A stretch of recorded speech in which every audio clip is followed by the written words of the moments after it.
Señor. ¿Le puedo hacer una...? ¿Le puedo hacer una preguntita nada más? Somos de un programa periodístico. Somos jóvenes. Buen día, pero sin comentarios.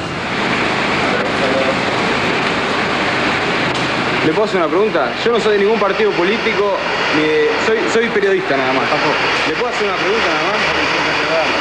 Los hombres que la justicia determinó como los responsables de un genocidio, hoy son simples ciudadanos.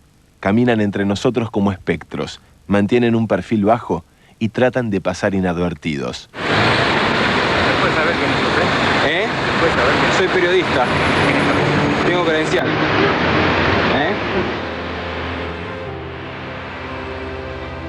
¿Usted no estaría dispuesto a darnos una entrevista para contar parte de la historia desde su punto de vista? No, gracias. ¿No? Discúlpenme, pero sin comentarios.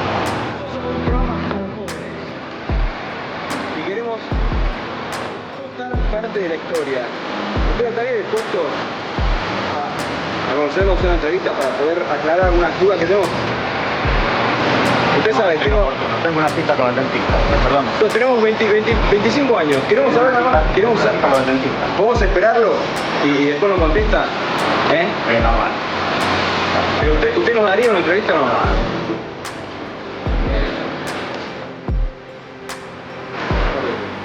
Hacer saludar, me van a seguir todo el día. No, una pregunta. Tomás Solá, ¿se arrepiente nada más, Galtieri? No hay comentario. ¿No?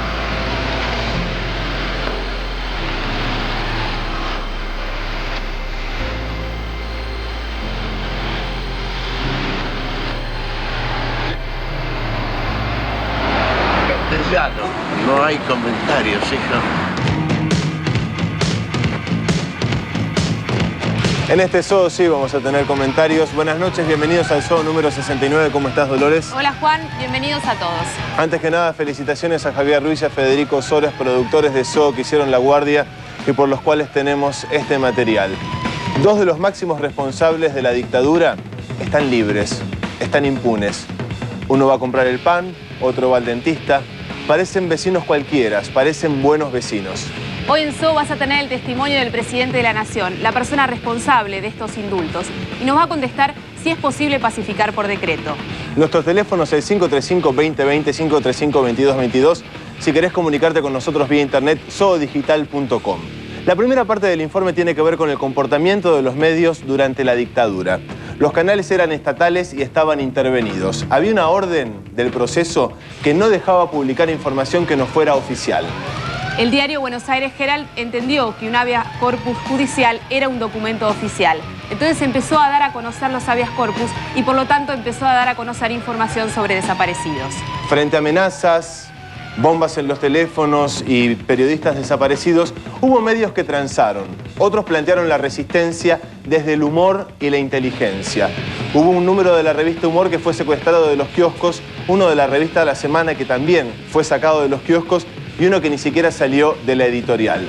Primera parte del informe de la semana de SO, cómo se comportaron los medios durante el proceso.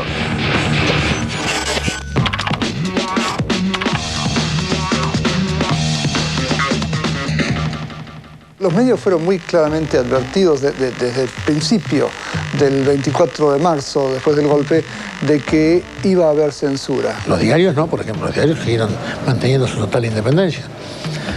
¿Pero podían publicar cualquier cosa los diarios? Sí. Yo doy fe de eso. Nuestros editoriales, que son todavía bilingües, era lo único que mucha gente podía leer. Lean todos los titulares y si eso no es libertad de prensa, yo pregunto en qué consiste la libertad de prensa.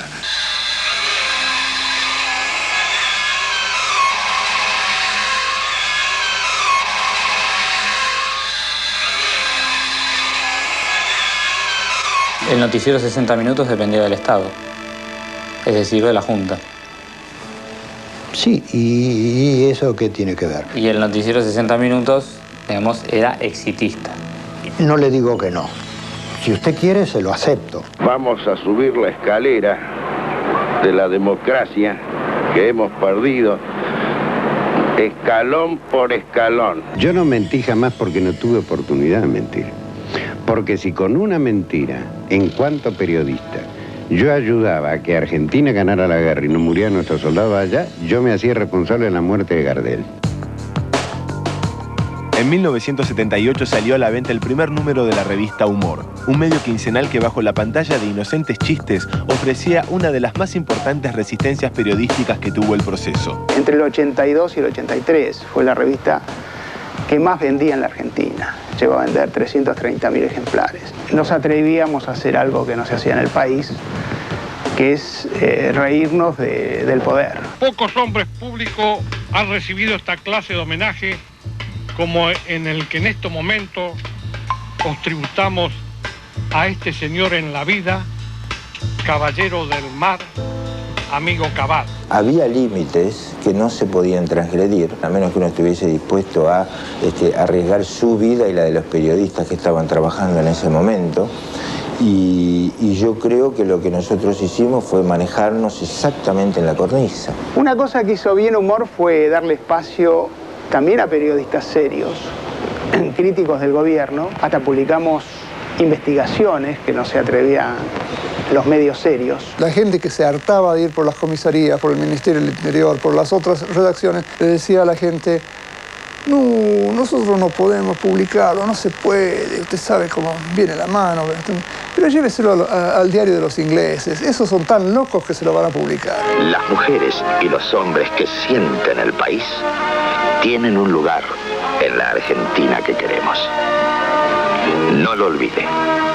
Usted es un argentino de hoy y es protagonista. El único compromiso que teníamos nosotros era con decir la verdad. No siempre la pudimos decir, esto también es cierto. Digo, sería una tontera querer erigirnos ahora, digamos, como héroes de la resistencia contra el proceso. No fue un gobierno que condicionó a los medios de comunicación social. Los medios de comunicación social se dejaron condicionar solos. Hubo amenazas. Teníamos habitualmente un Falcon en la puerta de la redacción. Cuando salíamos nos pedían documentos. Nos invitaron a almorzar a la Casa de Gobierno, a Cox y a mí. Y en ese momento me dijeron: déjate de joder o te la damos.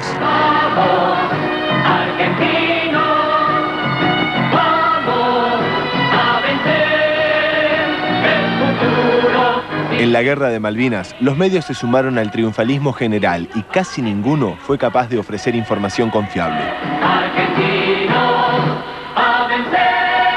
Este extraordinario testimonio es mucho más que un documento periodístico. Cuando publicamos la foto del hundimiento del Belgrano, tuvimos que convenir con los militares argentinos que no la podíamos dar, tuvimos que aceptar que no la podíamos dar única, como una foto única en la tapa, porque para los militares esto era la aceptación de una derrota. Todos teníamos la misma fuente, esto es que prácticamente todos decíamos lo mismo. Nadie le puede contar nada ya.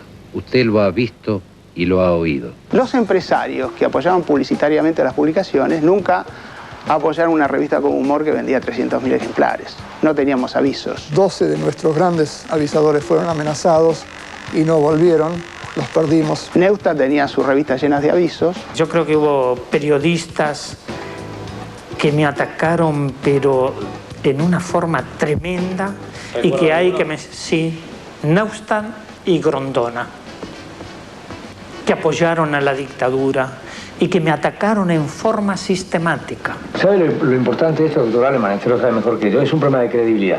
Y yo tengo la sensación que quien lo está escuchando esta noche, y un poco hoy lo dijo esta mañana el general Sogaray, sabe que con usted en la construcción económica, lo que usted dice que no va a pasar, no va a pasar. Hoy hablan de democracia. Yo recuerdo que Grondona quería sacar los tanques a la calle. Pedía. Y que hoy baja líneas sobre lo que es la democracia en el país. Lo dejamos ahí. Dios, qué suerte tener 27 años. ¿Quién resiste un archivo en la Argentina? Obviamente para este informe sobre medios intentamos contactarnos con Neustadt y con Grondona. Neustadt nos dijo que no, porque no quiere hablar más del pasado, porque quiere hablar del futuro y del amor. Y Grondona, después de perseguirlo durante 2 o 3 meses, en la noche del Martín Fierro me dijo que no por un palo que le pegamos el año pasado, cuando hicimos un informe sobre medios y cuarto poder, en el cual criticamos la presencia de Checolás y de Bravo en su programa. Eso hoy nos hace preguntarnos ¿dónde está el verdadero poder de la democracia? ¿En los votos, en las armas o en la guita? Yo creo que en los votos, y creo que a medida que vayamos votando y ejerciendo ese poder democrático de pueblo, vamos a ver mejor qué vale nuestro poder y a quién se lo damos. Se dice que el poder es la impunidad, que el poder es impune. En estos últimos tiempos nos dimos cuenta que la impunidad no es eterna y que el mejor amigo de la impunidad es el no te metas, el ignorar la historia y el que vengan de afuera a solucionar los problemas nuestros, compartidos, que aún sangran y van a seguir sangrando hasta que no se cierre una herida, hasta que no acabe el odio. Por eso hacemos este programa sobre lo que nos dejó la dictadura militar, con el respeto por los muertos y con el dolor y la bronca compartida con lo que estamos vivos. Bienvenidos al Zoo.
Nuestros teléfonos son el 535-2020, 535-2222. Si se quieren comunicar con nosotros a través de la internet, lo pueden hacer a zoodigital.com.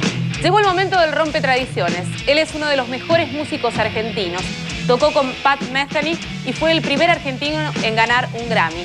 Formó parte de Serú Girán, que también soportó la censura del proceso. Se llama Pedro Aznar y es nuestro rompe tradiciones esta noche.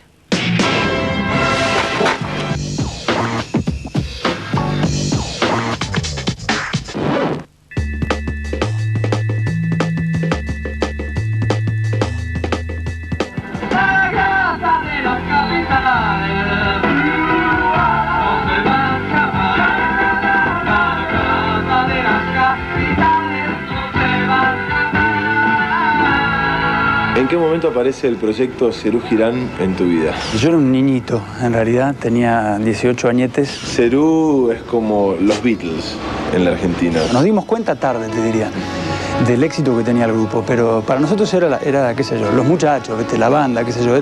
En eso había como un clima un poco de inocencia y tal vez en eso se parezca a los Beatles, que eran 4 pibes de una ciudad chiquita, ¿viste? Que de golpe hicieron plup. ¿Cómo se manejaban con Serú y las letras y la censura y en la época de los milicos decir las cosas que tenían para decir? En esa época, no solo nosotros, todo el mundo tenía que estar en esa cuerda floja, ¿no? Entre qué podías decir, qué no podías decir, a pesar de no figurar directamente en ninguna lista negra. Típicamente mente pueblerina, no tenía web para la oficina, subterráneo lugar de rutinaria ideología. ¿Qué pasó con Peperina? No tenía web para la oficina. Era como hacer una broma, como decir, sí, todos sabemos que hay censura, bueno, hagámosla evidente.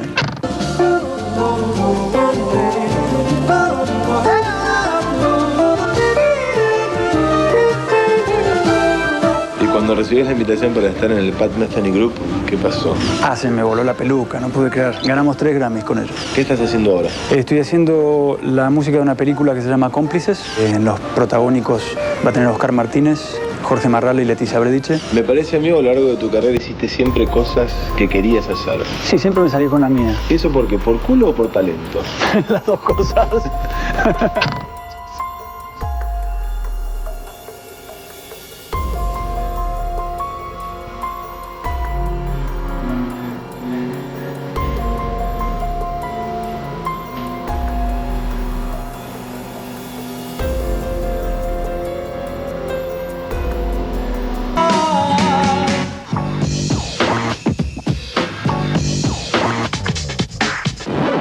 Recién escuchábamos Peperina, pero me estoy acordando que en ese mismo disco había una canción que se llamaba Alicia en el País y que sutilmente describía todo lo que estaba pasando en la Argentina. En aquel momento lo viví con mucho temor, con mucha impotencia, con mucha rabia, con mucho resentimiento naturalmente, pero después con el tiempo también uno valoriza la conciencia de lo que había pasado, de lo que estaba ocurriendo. Y bueno, el balance es un poco primitivo y esquemático, pero eficaz. Estoy vivo. Me gustaría decir, lo más adultamente que pueda, que en todo esto que digo no hay nada de ánimo de venganza. Me gustaría poder decirlo. Y sin embargo, reconozco que dentro mío sí hay una mínima necesaria cuota de necesidad de venganza. Yo, de poder hacerlo, me vengaría sin ningún tipo de pudor. Estás viendo Zoe, el informe de la semana de hoy es ¿qué nos dejó el proceso de reorganización nacional o la dictadura? Axel, ¿cómo estás? ¿Cómo estás, Juan? ¿Lupi estuvo prohibido? Lupi fue parte del grupo de gente que se tuvo que ir a partir de 1975, huyendo. Pero bueno, Lupi tuvo la suerte, un poco lo decía, ¿no? La suerte de sobrevivir a esto. Hay gente que no sobrevivió y que el exilio, concretamente el caso de Luis Politi, un actor muy bueno, que el exilio lo mató. Bien. Es cierto que, pasando a otro tema, ¿es cierto que te llamaron de una cadena latina de videos para hacer un programa de cine? Bueno, lo leíste en un diario, ¿no? Yo no dije, bueno, esas cosas pasan. Felicitaciones. Gracias. Vamos a hablar del cine que se hacía en la dictadura. El cine que se hacía en la dictadura se dividía ni siquiera se dividía, básicamente era cine de entretenimiento. Parece que desde algún lugar del poder querían que todos estuviéramos muy hipnotizados, como viendo películas de superagentes, una cosa por el estilo. Bien, vamos a verlo. Tiempo de la carpa del amor, de los paraguas asesinos y de los marineritos héroes.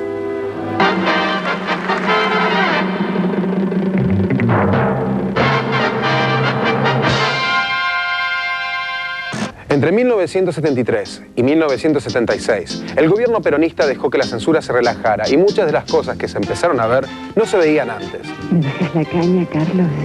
Caña quemada, Carlos Gardel. Dulce. El público iba en toneladas al cine y una película como Juan Moreira podía llevar más de 1 millón de personas. Era una época de mucha industria. Había productoras que hacían 3, 4 películas por año. Pero marzo de 1976 trajo un golpe y se hizo de noche. Los militares dominaban el cine y la censura.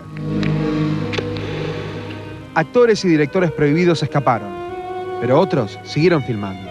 Toda la familia, digamos, fue amenazada. Tuvimos la posibilidad de irnos, no nos quisimos ir. Y acá hacía películas para chicos, con otro nombre. Había que trabajar, y la única manera era haciendo películas de entretenimiento. La razón principal era comer, claro está. Mario Sábato decidió dirigir varios films de la serie de los superagentes. Con Tiburón, Delfín y Mojarrita, un grupo de espías. Pero ser agentes en una época donde la policía era sinónimo de tortura y desapariciones no era nada fácil. Bueno, los guiones prácticamente no existían. En general, no nos gustaban los guiones, entonces no le dábamos mucha bolilla. Hacíamos yo hacía unas 10 páginas y salíamos a filmar con 10 páginas. Y sucedían las cosas ahí. Muy pocas películas apoyaron frontalmente al gobierno militar.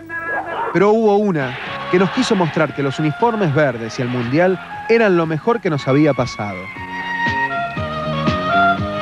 Estas multitudes delirantes, limpias, unánimes, es lo más parecido que he visto en mi vida a un pueblo maduro, realizado. Es posible que haya dicho eso, pero no lo recuerdo en detalle. Nunca la vi la película esa persona. Los argentinos éramos, en la pantalla, derechos humanos. Que nadie se sienta derrotado o marginado. Algunos directores pasaron de hacer films populistas a rodar películas que parecían apoyar al régimen. Esa película sí reconozco que fue fuera de tiempo. Sí, en ese momento no se podía hacer esa película. Pero bueno. Para 1981 las cosas habían cambiado. Y en ese momento llegó una película que hizo temblar al gobierno. Tiempo de revancha es la historia de un hombre que finge ser mudo para ganarle un juicio a sus patrones. Pero tiene tanto miedo que decide no hablar nunca más. Se empezaba todos los lunes y todos los jueves se paraba porque a Lupi le daban, estaba prohibido, entonces un día decían que sí que podía, al otro día decían que no. Bueno, era una cosa muy, muy caótica. La película llegaba a mostrar cómo tiraban a alguien muerto de un Ford Falcon. Un coche que la policía solía usar para los mismos fines. Eso no estaba en el guión, eso lo tenía Adolfo en la cabeza y lo agregó, no lo agregó, no estaba puesto en el guión. Tiempo de Revancha contó la historia de un hombre que decidía no hablar en un país que guardaba silencio y no quería escuchar.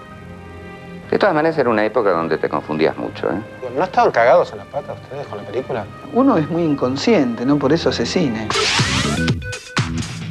Otros tiempos. Les recuerdo nuestros teléfonos 535-2020, 535-2222. Si se quieren comunicar con nosotros a través de la internet, lo pueden hacer a sodigital.com. Llegó el momento de presentar las frases de la semana. Lo dijeron sin ponerse colorados.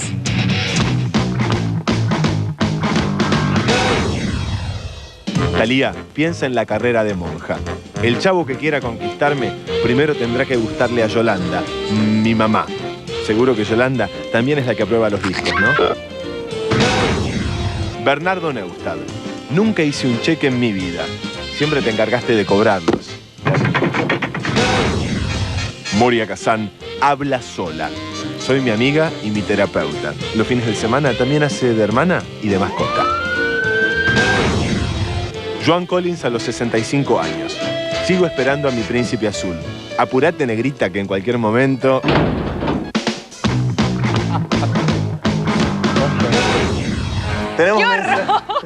Tenemos mensajes en el 535-2020-2222. Luis de Lanús, de 54 años, me indigna escuchar a esos dos taraditos que conducen el programa. En estos momentos deberíamos pedirle por favor a los militares que vuelvan. Opiniones. Carmen, de 42, de Capital, nos dice: tengo 2 hijos y estaría orgullosa que sean como Videla o Macera. Zulma, de Delviso, agradezco este informe porque ayuda a mis hijos a ver lo que no les enseñan en el colegio. Adrián, de Entre Ríos, tiene 34 años y nos dice: la historia tiene que ser contada de las 2 campanas. Este informe muestra solo una. Mariana, de 21, de La Plata, Videla más que al dentista tiene que ir al neurólogo y no le van a encontrar nada.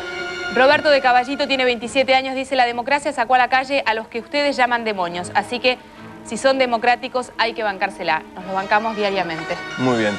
La línea está abierta hasta la medianoche. Estás viendo So. Esta es la segunda parte del informe sobre la dictadura militar que nos dejó el proceso. Y ahora sí, nos vamos a ir a la pausa con Diego Capusotto, que salió a repartir preservativos con Carla Chudnovsky. Papa, tomate, verdura, profiláctico. Hay papa, tomate, verdura, nadie come. ¿Vos usás forros? Sí, usaba.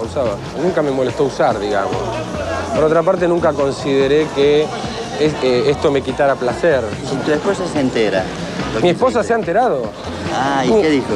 Y bueno, hemos hecho de A3, de A4. Con este volás como loco. Este lo usó Neil Armstrong. ¿Te acordás cuándo fue la primera vez que te pusiste uno? ¿Vos decís si me costó ponerlo? Sí. La primera vez estuve 4 horas y media. Inclusive han venido vecinos, inclusive que me han ayudado, con los cuales después tuve una hermosa amistad para que su pene respire felicidad. El anatómico.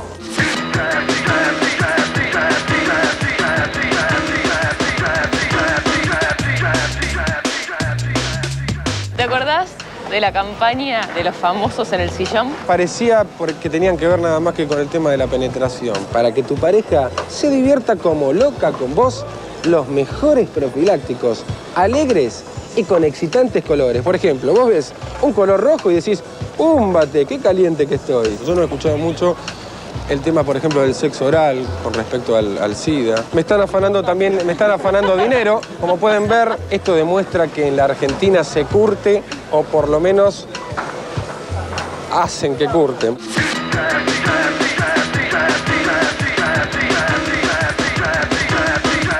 Usa forro.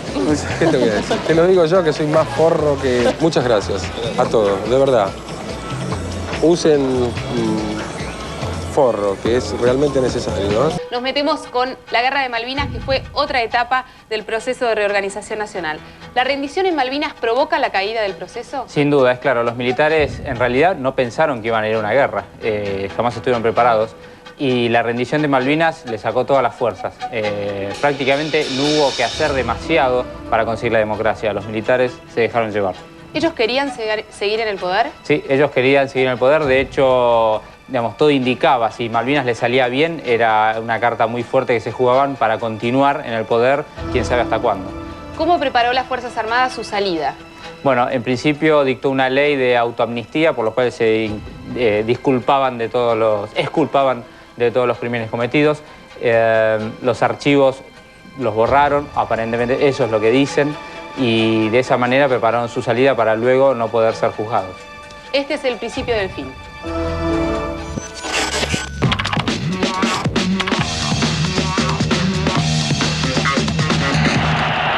El 30 de marzo de 1982, a 6 años del golpe, los sindicatos hicieron un paro general y salieron a la calle a demostrar su descontento.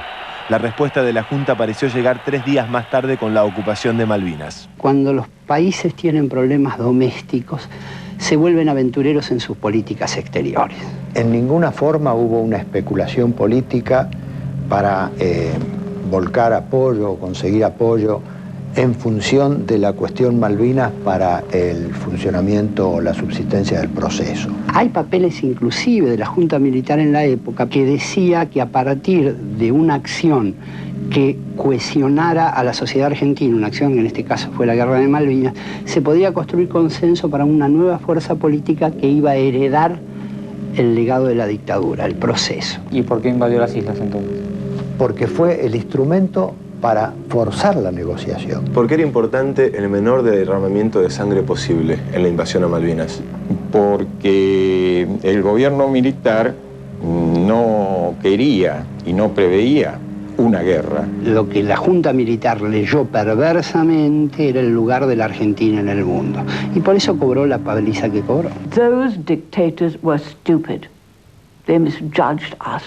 Si quieren venir, que vengan, les presentaremos batalla. I felt that very early on, because on our television screens in London, we saw in Buenos Aires and no doubt other places, but particularly Buenos Aires, the excitement of the population. La verdad que el ejército ha cumplido con lo de ellos. Que opino que ya se tenía que haber recuperado las Islas Malvinas ya hace muchos años. ¿Está contento con esto? Estoy sumamente contento como ex soldado del Regimiento 14 de Infantería. ¡Viva la patria! Es un día glorioso para nosotros. ¡Viva la Argentina! Nuestra población mostró cierta fragilidad espiritual que la hizo, en el momento del éxito inicial, entrar en una euforia colectiva tal vez demasiado grande. Oh, inmortal es el grito sagrado. ¿Galtieri en la plaza del 10 de abril no ayudaba a eso? Todo ayudaba a eso. La multitud que estaba en la plaza gritando, ¿no lo incitaba a Galtieri a sentir eso? Es lo mismo. Es un fenómeno colectivo. Appeasement is wrong. It only encourages dictators. Dictators have to be beaten. Ahí hubo gente que combatió y combatió hasta la muerte y se jugó la vida con un coraje fenomenal. Bueno, tranquilos. El combate de Puerto Argentino ha finalizado. Con la caída de la mentira de Malvinas, de pronto aparecieron todas las verdades juntas. La indignación de la gente y la incapacidad de los militares por controlar la situación llevaron los hechos hacia un embudo ineludible.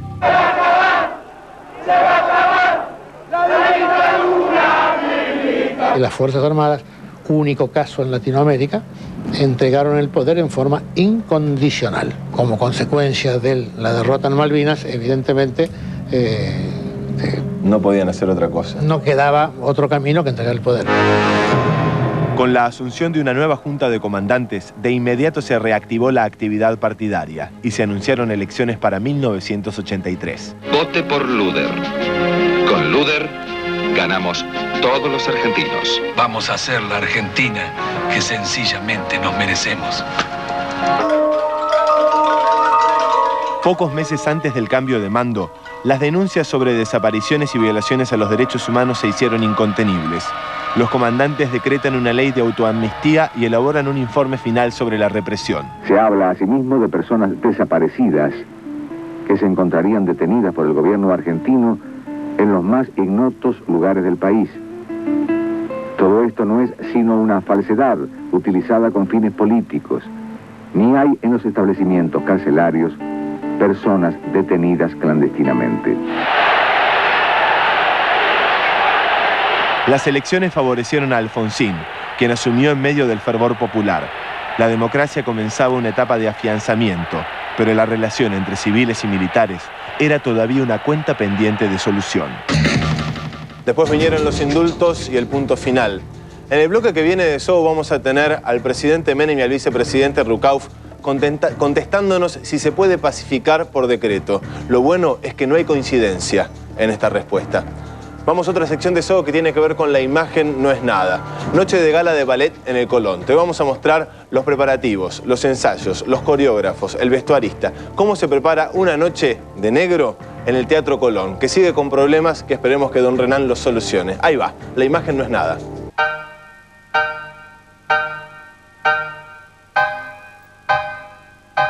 Es un programa bastante ambicioso. No es una coreografía tradicional.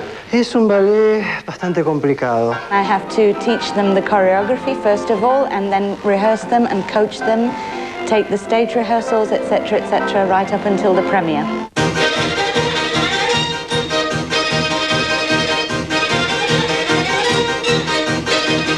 Es técnica. Pura técnica, por la posición de los brazos, por la posición de algunos movimientos de las piernas. Te marca los pasos coreográficamente de cada obra y el estilo de cada obra y te corrige. Nosotros tenemos una clase a la mañana que, bueno, es como religiosa, ¿no? Y después entramos a las 11, que empieza la clase, y estamos hasta las 5 y a veces hasta las 6 de la tarde. Siempre 1 o 2 semanas antes de que comencemos a ensayar, el material está con nosotros, lo reviso, veo su estado y a partir de ahí comenzamos los ensayos. Es una semana previa al trabajo de conjunto que hacemos con el ballet. The director of the company is responsible for everything.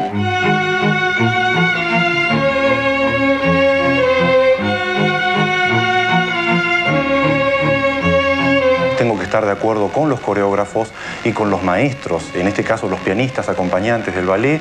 Uno tiene que estar muy atento para no equivocarse porque, bueno, en el escenario hay que estar siempre bailando con la música. El mismo bailarín en diferentes noches puede pedirme diferentes tiempos. Los bailarines están trabajando a todo tren y están haciendo lo mejor posible.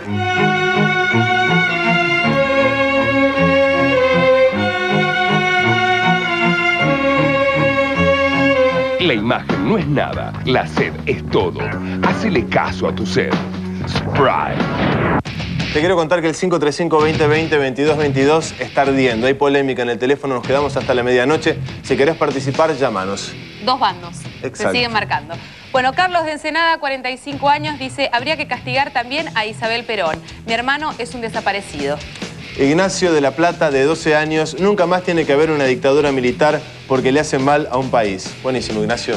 Beatriz de la Plata tiene 53 años y nos dicen que estén libres también hay que agradecerlo a Alfonsín. Tiene razón. Marta de Lanús, de 46, para que en un país para todo sea posible, hay que darle juicio y castigo a los genocidas y a sus cómplices. Mari de San Justo tiene 45 años y nos dice: ¿cuándo van a hablar de los subversivos? Porque hasta ahora solo hablaron de los militares. En el programa pasado justamente hablamos de las dos situaciones. Aparte, hay algo que me llama mucho la atención. Cuando ponemos el teléfono al aire y hablamos sobre la dictadura militar, hay gente que es inevitable que nos hable del otro bando y de los subversivos. Y el informe de hoy es sobre una dictadura que fue genocida en la Argentina. María Rosa de Chacarita, de 45, sería interesante que los militares salgan a matar a todos los ladrones. Palabra de María Rosa. A los ladrones hay que juzgarlos y en todo caso condenarlos. Por favor, no volvamos a repetir los mismos errores. Nos quedamos en Soho, nos queda un último bloque y nos despedimos de este tercero con una pastilla. Alemán nos va a contar cómo era la economía en el proceso. Deme 2, viajo a Miami y me compro 3 televisores a falta de 1.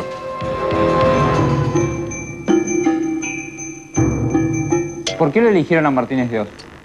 Martínez de Oz era el más claro representante del establishment financiero y económico de la Argentina. Se regularon los mercados, había precios libres, intereses libres, importación libre, se eliminaron todos los cupos de importación, se sacaron las restricciones a la exportación, se liberalizó muchísimo. Libertad, valor relativo a la economía, pero no aplicable a las personas y sus ideologías. Las importaciones estaban bastante contenidas, luego con la mayor liberalización aumentaron, Pero nunca fue tan trágico como se dijo de parte de la oposición política. En un país cerrado, cuando de repente la gente va al exterior, el hambre por estos productos es tan grande que la gente compra cualquier cosa. Hong Kong es una isla de una colonia de Inglaterra, ¿por qué?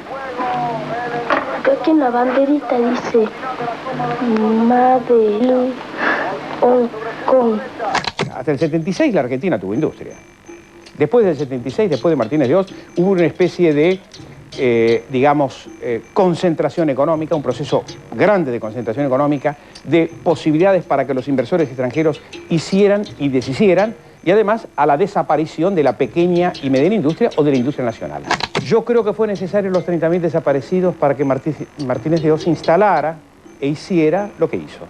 ¿La inflación la heredó el proceso? Sí, no venía fuerte ya de antes.